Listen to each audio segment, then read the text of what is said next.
ሰላም ጤና ይስጥልን የጽናት ሚዲያ ቤተሰቦች አዳዲስና ወቅታዊ መረጃዎች ይዘን ቀርበናል። በቅድሚያም አርዕስተ ዜናዎችን እናስደምጣችኋለን። በቂሊንጦ ማረሚያ ቤት ከተከሰተው ግጭት ጋር በተያያዘ ወደ አባ ሳሙኤል ከፍተኛ ጥበቃ ማረሚያ ቤት በተዛወሩ የህግ እስረኞች ላይ ድብደባ እየተፈጸመ መሆኑ ተገለጸ። ህወሓት ከፌዴራል መንግስቱ ጋር እየተደራደርኩ አይደለም ማለቱ ተገለጸ። ጀነራል ምግበይ በበኩላቸው የሻዕቢያ ወታደር የለም እኛ በቂ ነን ሲሉ ተደመጡ። በተባበሩት አረብ ኤሚሬትስ የሚገኘው ትልቁ የነዳጅ ማጣሪያ በድሮን ጥቃት ምክንያት ስራ አቆመ። በመቶዎች የሚቆጠሩ የኢራን ሚሳኤል ማስወንጨፊያዎች ተደመሰሱ። አሜሪካና እስራኤል ፍለጋቸው ባጠናከሩበት ወቅት 150 ማስወንጨፊያዎች አሁንም በስራ ላይ መሆናቸው ተገለጸ። በጦርነት ወቅት ኢራን ወደ እስራኤል ካስወነጨፈቻቸው የባለስቲክ ሚሳኤሎች ውስጥ ወደ 50 በመቶ የሚጠጉት የክላስተር ቦምብ አረር የታጠቁ መሆናቸው የእስራኤል መከላከያ ኃይል ባወጣው አዲስ መረጃ አስታወቀ። የአሜሪካው መከላከያ ሚኒስቴር ፒት ሄግሴስ በኢራን ላይ ከፍተኛ ጥቃት እየሰነዘሩ መሆኑን ገልጸው ጠላት ሙሉ በሙሉ እስኪሸነፍ ድረስ እርምጃው እንደማይቆም አስታውቀዋል። ዩክሬን የኢራን ስሪት የሆኑትን ድሮኖቿን እንዴት አየር ላይ ማክሸፍ እንደሚቻል ልምዷን ለማካፈል ባለሙያዎቿን ወደ ተለያዩ ሀገራት እንደምትልክ አስታወቀች።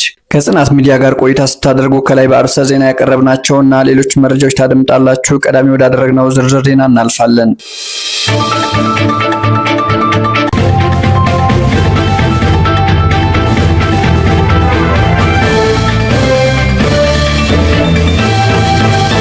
በቂሊንጦ ማረሚያ ቤት ከተከሰተው ግጭት ጋር በተያያዘ ወደ አባ ሳሙኤል ከፍተኛ ጥበቃ ማረሚያ ቤት በተዛወሩ የህግ እስረኞች ላይ ድብደባ እየተፈጸመ መሆኑ ተገለጸ።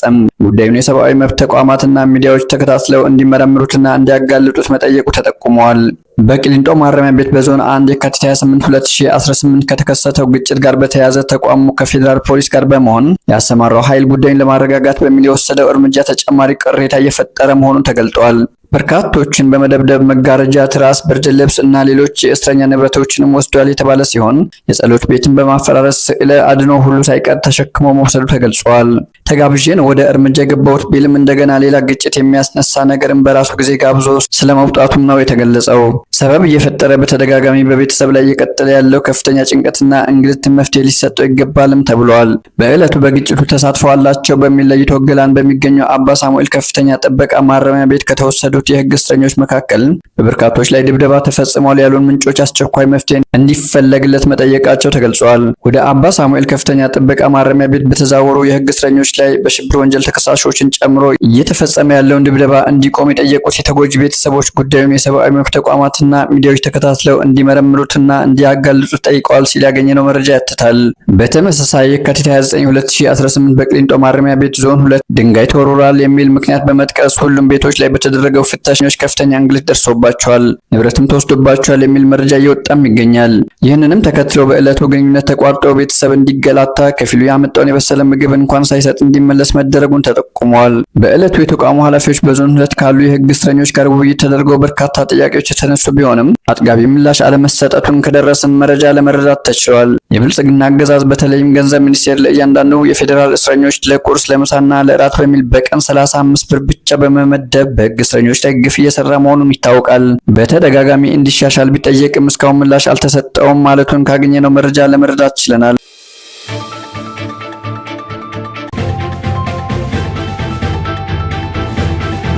በጃዊ ወረዳ 2 ቀናት በተፈጸመ የድሮን ጥቃት 75 ንጹሃን አማሮች ህይወት ማለፉን ተገለጸ።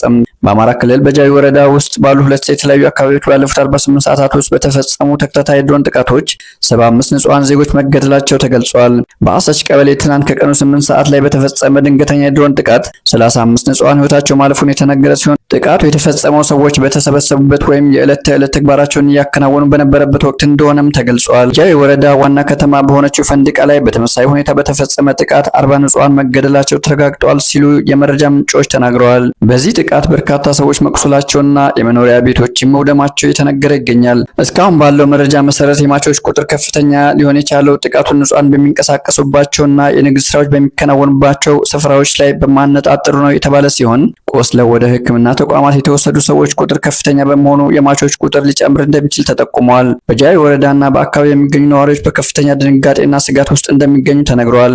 የኮሙኒኬሽን መቆራረጥ መኖሩ መረጃዎችን በፍጥነት ለማግኘት አስቸጋሪ ያደርጎታል። ጥቃቱ ያስከተለው ሰብአዊ ቀውስ እጅግ አሳሳቢ ሆኗል ሲሉ መረጃው አትተዋል።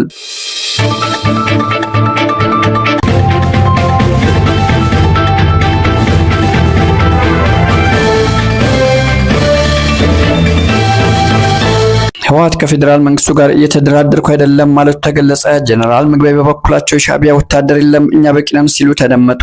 ህወሓት ባወጣው መግለጫ ከፌዴራል መንግስቱ ጋር ሚስጥራዊ ድርድር እያደረገ እንደሆነ በማስመሰል በማህበራዊና በሌሎች የመገናኛ ብዙሃን ሐሰተኛ መረጃዎችን የፌዴራል መንግስቱ እያሰራጨ ይገኛል ሲል የወቀሰ ሲሆን አሁን ላይ ከፌዴራል መንግስቱ ጋር ምንም አይነት ንግግር እያደረጉ እንዳልሆነ ገልጸዋል። ይህ የህወሓት መግለጫ የወጣ ከ2 ዓመታት በፊት በቤተ መንግስት የተከናወኑ ስብሰባዎችን የሚያሳዩ ምስሎች ከሰሞኑ በስፋት በድጋሚ መንሸራሸራቸውን ተከትሎ የተፈጠረው ብዥታን ለማጥራት ነው ተብሏል። ህወሓት ምስሎችን ያሰራጨው የፌዴራል መንግስቱ ነው ማለቱንም እየተገለጸ ይገኛል። ህወሓት የፌዴራል መንግስቱ እንዲህ አይነቱ ሐሰተኛ መረጃ የሚያሰራጨው ህዝቡን ከመሰረታዊ ጥያቄዎች ለማዘናጋት ነው ሲል ማክለው ገልጿል። ይህ በእንዲህ እንዳለ ጀነራል ምግበይ የኤርትራ ሰራዊት ወደ ትግራይ መግባቱን አስተባብሏል እየተባለም ይገኛል። የኤርትራ ሰራዊት በትግራይ ቁልፍ የሚባሉ ስፍራዎችን እንደተቆጣጠረ ዓለም አቀፍ ሚዲያዎች ጭምር ሲዘግቡ መሰንበታቸው የሚታወስ ነው። ጀነራሉ ግን አሁን የኤርትራ ሰራዊት ገብቶ የሚገኘው የፌዴራል መንግስቱ አሳልፎ በሰጣቸው እንደ ኢሮብ ባሉ አካባቢዎች ነው እንጂ ትግራይ ውስጥ የለም እኛ በቂ ነን ሲሉ መናገራቸው ተገልጿል።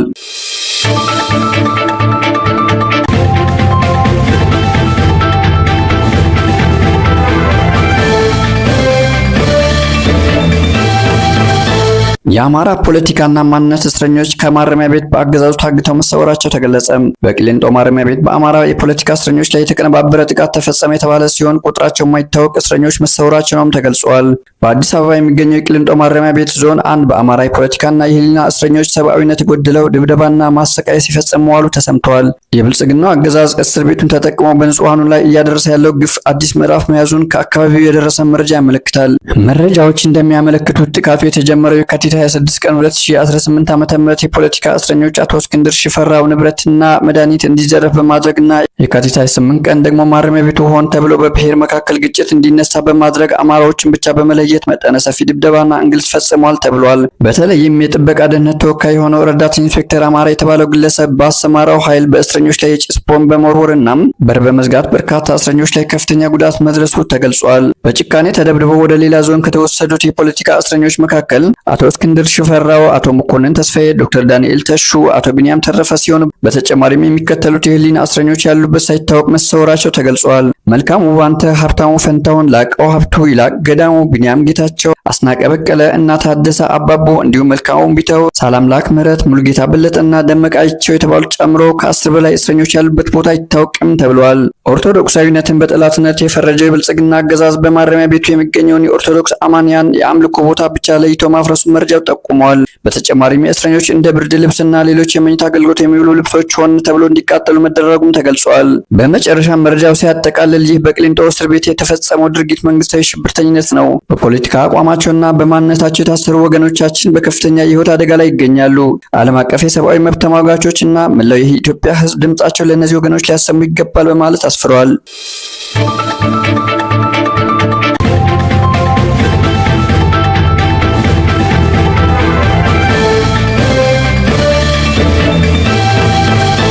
በተባበሩት አረብ ኤሚሬትስ የሚገኘው ትልቁ የነዳጅ ማጣሪያ በድሮን ጥቃት ምክንያት ስራ አቆመ።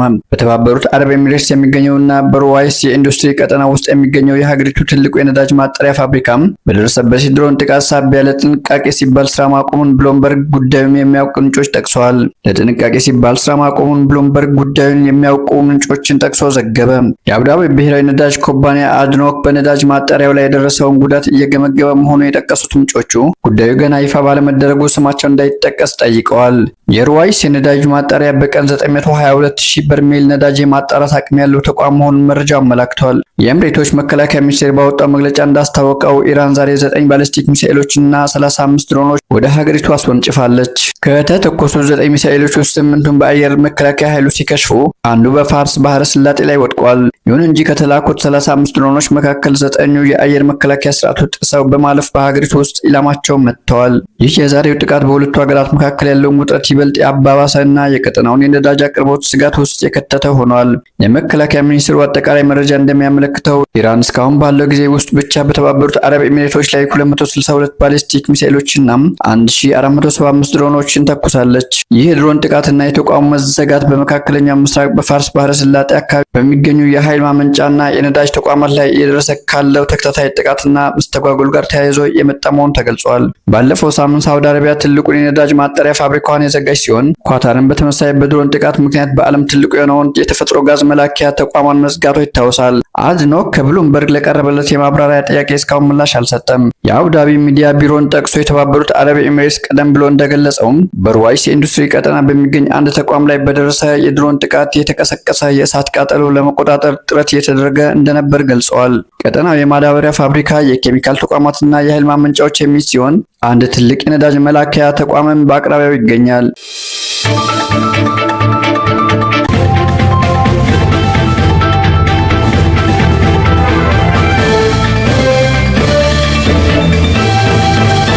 በመቶዎች የሚቆጠሩ የኢራን ሚሳኤል ማስወንጨፊያዎች ተደመሰሱ። አሜሪካና እስራኤል ፍለጋቸው ባጠናከሩበት ወቅት 150 ማስወንጨፊያዎች አሁንም በስራ ላይ መሆናቸው ተገለጸ። አሜሪካና እስራኤል በመካሄድ ላይ ባሉ ወታደራዊ ዘመቻዎች በመቶዎች የሚቆጠሩ የኢራን ባሊስቲክ ሚሳኤል ማስወንጨፊያዎች ተደምስሰዋል። ሆኖም ኢራን አሁንም ጥቃት የመሰንዘር አቅም ያላቸው ከፍተኛ ቁጥር ያላቸው ማስወንጨፊያዎች እንዳሏት ተገልጿል። በመከላከያ ግምገማዎች መሰረት ኢራን በመጀመሪያ ወደ 460 የሚጠጉ የባሊስቲክ ሚሳኤል ማስወንጨፊያዎች የነበሯት ሲሆን ቀጣይነት ባለው የአየር ድብደባና በደህንነት ዘመቻዎች ምክንያት በአሁኑ ወቅት 150 ያህሉ በስራ ላይ ይገኛሉ። ይህ ማለት ከመጀመሪያው ኃይል ውስጥ ወደ 30 በመቶ የሚጠጋውም አልተደመሰሰም። የአሜሪካና የእስራኤል አየር ኃይሎች በመላው ኢራን የሚገኙ የሚሳኤል መሰረተ ልማቶች ኢላማ ያደረገ የቀጣይነት ያለው ዘመቻ እያካሄዱ ሲሆን በላቀ የአየር የበላይነት ጥምረት ኃይሉ የኢራንን ሚሳኤል የማስወንጨፍ አቅም ለማዳከም ሰፊ የቅኝትና የጥቃት ተልዕኮችን ሲያከናውኑ ቆይተዋል። ይሁን እንጂ ሳተላይቶች፣ ድሮኖችና የቅኝት አውሮፕላኖችና በደርዘን የሚቆጠሩ ተዋጊ ጄቶችን በመጠቀም ከፍተኛ ክትትል ቢደረግም ተንቀሳቃሽ የሚሳኤል ማስወንጨፊያዎች አግኝተው ማውደም እጅግ አስቸጋሪ ሆኗል። ቀሪዎቹ ማስወንጨፊያዎች በዋሻዎች ወይም ከመሬት በታች ባሉ ተቋማት ውስጥ የተደበቁ ናቸው። የኢራን ኃይሎች የሚሳኤል ማስወንጨፊያ አቅማቸውን መልሰው ለማግኘት በእነዚህ የዋሻ ስርዓቶች ውስጥ ያሉ ፍርስራሾች ለማጽዳት የሞከሩ እንደሆነ የተዘገበ ሲሆን የእስራኤል ኃይሎች ደግሞ ስርዓቶቹን ዳግም ወደ ስራ እንዳይመለሱ ቦታዎቹን ኢላማ ማድረጋቸው ቀጥለዋል። የትዕዛዝ ማዕከላት፣ ዋና መስሪያ ቤቶች፣ የማከማቻ ተቋማት፣ የማስወንጨፊያ ቦታዎችና ከፍተኛ አዛዦች መገደል የኢራን ሚሳኤል እንቅስቃሴ በከፍተኛ ሁኔታ ጎድተዋል። የእስራኤል ወታደራዊ አመራር የኢራን ሚሳኤል የማስወንጨፍ አቅም የማዳከሙ ዘመቻ እስከ 1 ወር ሊቀጥል እንደሚችል ጠቁመዋል። ዘመቻውን ያለ ጊዜው ማቆም ቴህራን እንደ ቻይና እና ሰሜን ኮሪያ ካሉ ሀገራት በምታገኘው እርዳታ የሚሳኤልን ኃይሏን በፍጥነት እንድትገነባ ሊረዳት ይችላል ሲሉ አስጠንቅቀዋል። ኢራን ከፍተኛ ኪሳራ ቢደርስባትም ወደ እስራኤል ብቻ ሳይሆን ወደ ባህረ ሰላጤው አገሮችም የባሊስቲክ ሚሳኤል ጥቃቶችን መሰንዘሯን ቀጥላለች። ሆኖም የጥቃቶቹ ፍጥነት ከግጭቱ መጀመሪያ ቀናት ጋር ሲነጻጸር በእጅጉ ቀንሷል። የተባበሩት አረብ ኤሚሬትስ ያወጣው መረጃ እንደሚያመለክተው እስከ መጋቢት 8 ድረስ ወደ 238 የሚጠጉ የኢራን ባሊስቲክ ሚሳኤሎች ወደ ኤሚሬትስ የተተኮሱ ሲሆን ከፍተኛው የቀን ቁጥር በአንድ ቀን ውስጥ 17 ሚሳኤሎች ደርሶ ነበር። ወታደራዊ ተንታኞች እንደሚሉት ቀሪዎቹ ማስወንጨፊያዎች ማውደም ከመጀመሪያው የዘመቻ ምዕራፍ የበለጠ ጊዜ ሊወስድ ይችላል። ኢራን አብዛኛውን የማስወንጨፊያና የትዕዛዝ መዋቅሯን ካጣች በኋላ ስልቷን የቀየረች ሲሆን ይህም ቀሪዎቹን ማስወንጨፊያዎች ለይቶ ለማወቅ ለመምታት አስቸጋሪ አድርጎታል ሲል ዲፌንስ ኤክስፕረስ ዘግቦታል።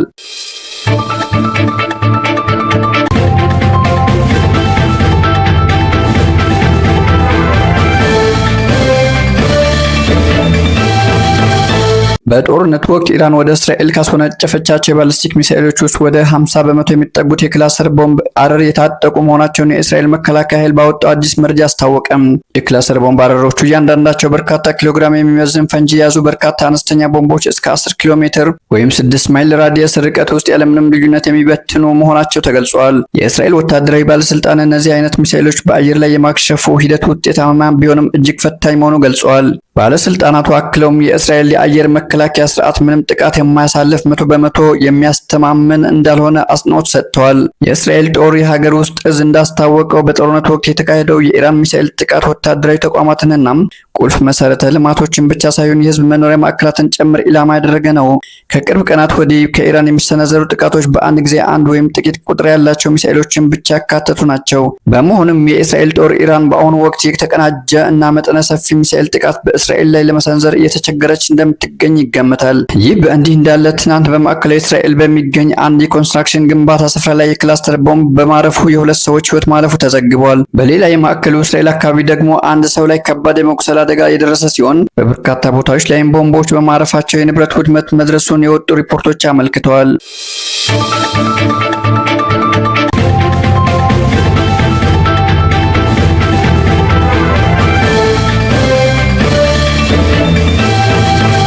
የአሜሪካው መከላከያ ሚኒስትር ፒት ሄግሴት በኢራን ላይ ከፍተኛ ጥቃት እየሰነዘሩ መሆኑን ገልጸው ጠላት ሙሉ በሙሉ እስኪሸነፍ ድረስ እርምጃውን እንደማያቆሙ አስታውቀዋል። የአሜሪካው መከላከያ ሚኒስትር ፒት ሄግሴት ዛሬ በሰጡት መግለጫ አሜሪካ በቴክኒክ ብቃትና በወታደራዊ የበላይነት የታጀበ ከፍተኛ ጥቃት በኢራን ላይ እየሰነዘረች መሆኑንና ጠላት ሙሉ በሙሉ እስኪሸነፍ ድረስ እርምጃው እንደማይቆም አስታውቀዋል።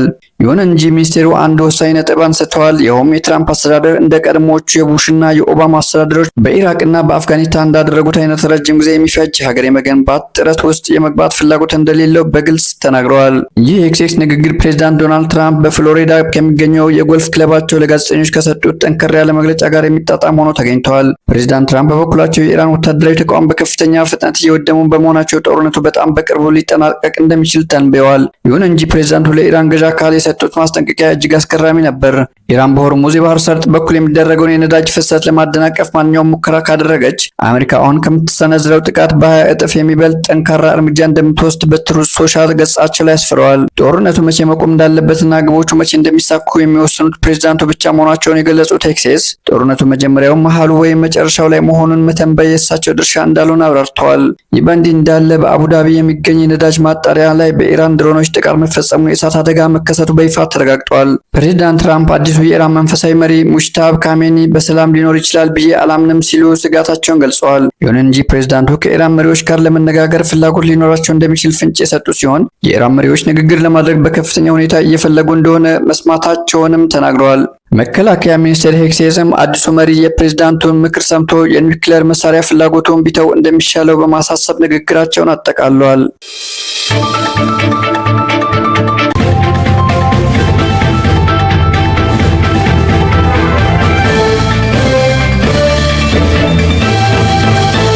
ዩክሬን የኢራን ስሪት የሆኑትን ድሮኖች እንዴት አየር ላይ ማክሸፍ እንደሚቻል ልምዷን ለማካፈል ባለሙያዎቿን ወደ ተለያዩ ሀገራት እንደምትልክ አስታወቀች።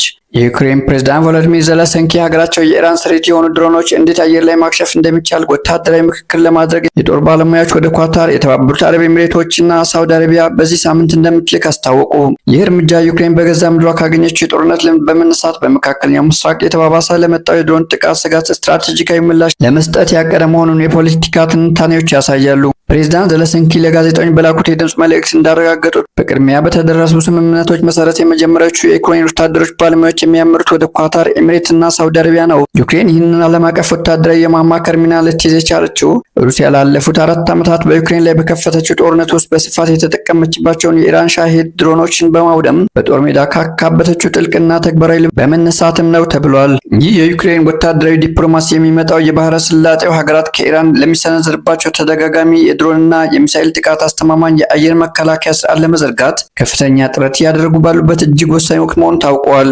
በተለይም በአሜሪካ በእስራኤልና በኢራን መካከል የተፈጠረውን ቀጥተኛ ጦርነት ተከትሎ እንደ የተባበሩት አረብ ኤሚሬቶችና ሳውዲ አረቢያ ያሉ ሀገራት የነዳጅ ማጣሪያዎቻቸውንና መሰረተ ልማቶቻቸውን ከኢራን አጥፍቶ ጠፊ ድሮኖች ለመጠበቅ የዩክሬን የጦር ሜዳ ልምድና የጸረ ድሮን ታክቲክ እንደ ትልቅ ግብዓት እንደሚጠቀሙበት ይታመናል። አጠቃላይ ይህ ስምምነት የዩክሬንንና የመካከለኛው ምስራቅ ጂኦፖለቲካዊ ትስስር ወደ አዲስ ወታደራዊ የትብብር ምዕራፍ ያሸጋገረ ክስተት ሆኗል።